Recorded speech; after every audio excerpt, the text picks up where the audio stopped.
សួរសំណួរថាបើសិនជាប្តីប្រពន្ធរស់នៅជាមួយគ្នាប្តីក៏មានការងារធ្វើប្រពន្ធក៏មានការងារធ្វើប្តីក៏មានចំណូលប្រពន្ធក៏មានចំណូលរៀងៗខ្លួនប៉ុន្តែ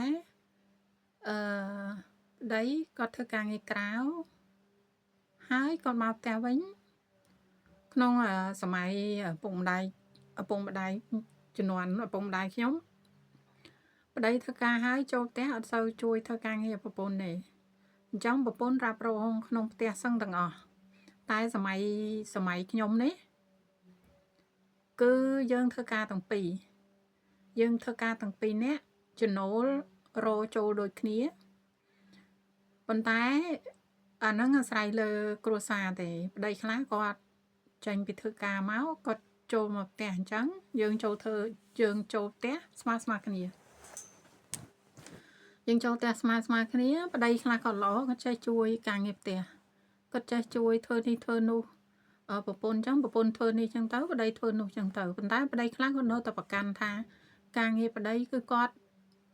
ធ្វើតែការងារក្រៅប៉ុន្តែគាត់ភ្លេចថាពេលដែលគាត់មិនតាន់មានគេហ្នឹងគាត់ធ្វើការងារក្រៅហើយគាត់មកផ្ទះគាត់ធ្វើម្ហូបស៊ីដែរតាគាត់ធ្វើម្ហូបគាត់បោសផ្ទះគាត់ជូតផ្ទះគាត់អ៊ុតខោអាវគាត់បោកខោអាវខ្លួនគាត់ដល់តែពេលគាត់ការមួយគេមកអាហ្នឹងយើងនិយាយថាប្តីដែលគាត់គេហៅប្តីអត់គិតប្រពន្ធណាអត់គិតថាគេកុហកយើងកុហកណាគាត់ចូលផ្ទះមកគាត់ថាគាត់ធ្វើការហត់ហើយគាត់គាត់ចង់សម្រាកហើយនាងជាប្រពន្ធនេះគាត់ធ្វើការហត់ហើយជួនកាលហត់ជាងប្តីទៀតមនុស្សស្រីឥឡូវខ្លាំងមនុស្សស្រីឥឡូវនេះចំណេះគេចង់ខ្លាំងជាងយើងប្រុសទៀតហើយតួនាទីយើងតួនាទីមនុស្សស្រីហ្នឹងធំជាងមនុស្សប្រុសហ្នឹងទៀតហើយជួនកាលប្រាក់ខែច្រើនជាងប្តីហ្នឹងទៀតហើយជួនកាលមនុស្សគេហៅមនុស្សស្រីគឺចូលចិត្តអន្សំឲ្យតែមានចំណូលមកពីខាងណាក៏ធ្វើដែរអនឡាញឬក៏អីឬក៏ពេកកប៉ុកលក់នេះលក់នោះថែមគឺធ្វើទាំងអស់ការងារគាត់ច្រើនណាស់មនុស្សស្រី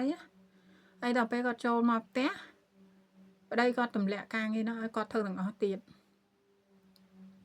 អាហ្នឹងខ្ញុំនិយាយប្រយោលទេណា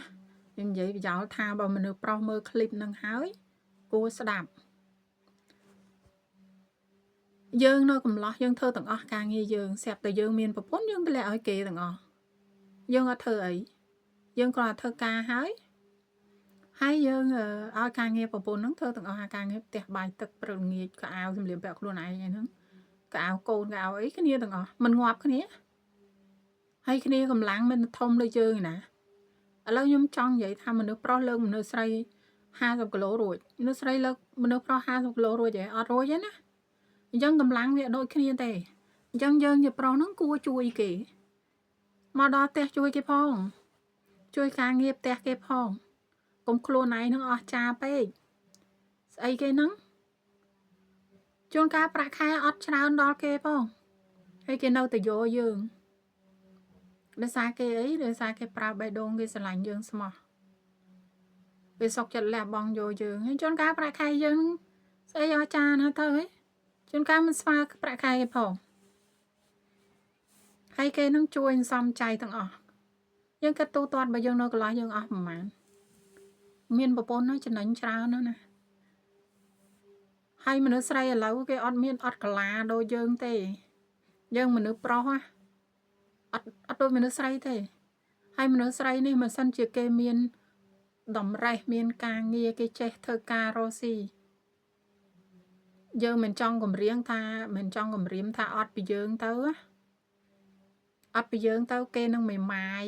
អត់ប្តីមកអាយុឯងកុំច្រឡំបងអូនកុំច្រឡំ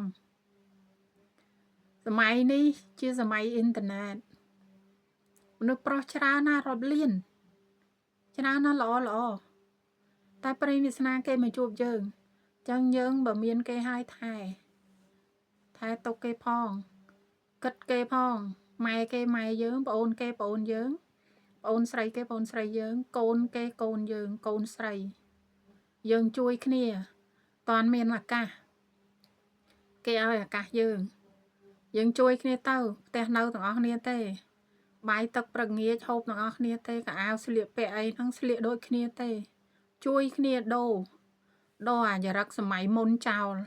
មនុស្សប្រុសអត់ជួយការងារមនុស្សស្រីការពិតគាត់ដាច់ចិត្តណាការពិតភាកច្រើនក៏ដាច់ចិត្តអាប្តីនៅផ្ទះអត់ជួយការងារផ្ទះហើយអាហ្នឹងមួយណាគាត់ទុកមួយណាហើយនៅអាបាយឆ្វេងនោះទៀតហើយនៅអាមានពួកម៉ាក់ញ៉ែញ៉ៃនោះទៀត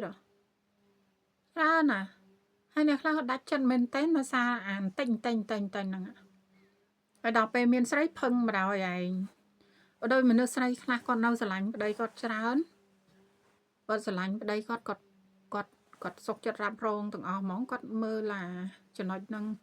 ចំណុចសំណុកហ្នឹងអត់ឃើញទេជួនកាលអាប្តីអញ្ចឹងហ្នឹងវាទៅបាត់ទៅសំណុកបដ ாய் រូបសម្រស់ឯងប្រែប្រួលទៅជាក្មេងខ្ចីបដ ாய் ក្មេងស្អាតជាងមុនណា